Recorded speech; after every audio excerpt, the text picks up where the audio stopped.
Well, good morning. Here it is Tuesday morning. It's November the 2nd, and I hope you had a good Monday, and I hope you're ready to get on with this week and find out what God has for you this week. This morning, I want to talk about how we need to stop just enduring religion, and we need to start enjoying our salvation. John chapter 15. Verse 11, it says, "These things I have spoken to you, that my joy may be in you, and that your joy may be full." Being a joyless Christian is an oxymoron. Yet so many Christians today find a way to be one. And yes, I know I know there are plenty of reasons not to have joy. I mean, bad things do happen to good people. People, lose their jobs. People lose their health. People, lose loved ones. I've lost another classmate, recently. I mentioned that yesterday. And, I don't take joy in losing, more friends, but I do take joy in knowing where Randy went. He went to heaven.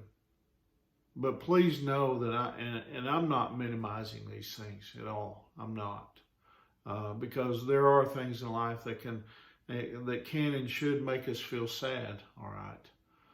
I mean, we shouldn't be, we wouldn't be human, if we weren't affected, in some way by our circumstances. I mean, in the scriptures we talked about yesterday, Jesus, he even wept, for Lazarus.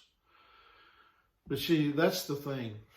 If you and I, if we base our complete joy and contentment on our circumstances, we're going to be disappointed, and we're going to feel let down most of the time.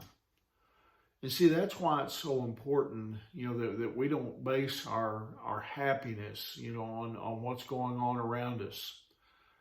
We have to look up to Jesus, as our source of joy and strength.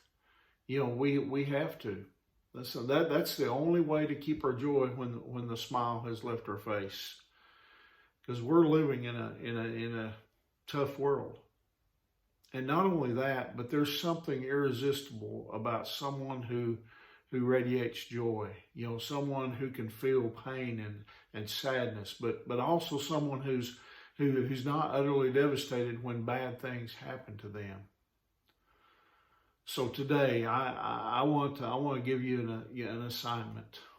I mean, if you would agree that you've let life, steal your joy, I want to encourage you to spend some time alone in God's Word today. And maybe you'd say, "Well, Joe, I don't even know where to look in the Bible for encouragement." Well, start with today's verse, in John 15. Listen, if nothing else, thank Jesus for the joy that he is and that's already just waiting to burst forth from inside of you. And then I would ask that you would echo Nehemiah's prayer when he said, "The joy of the Lord is my strength."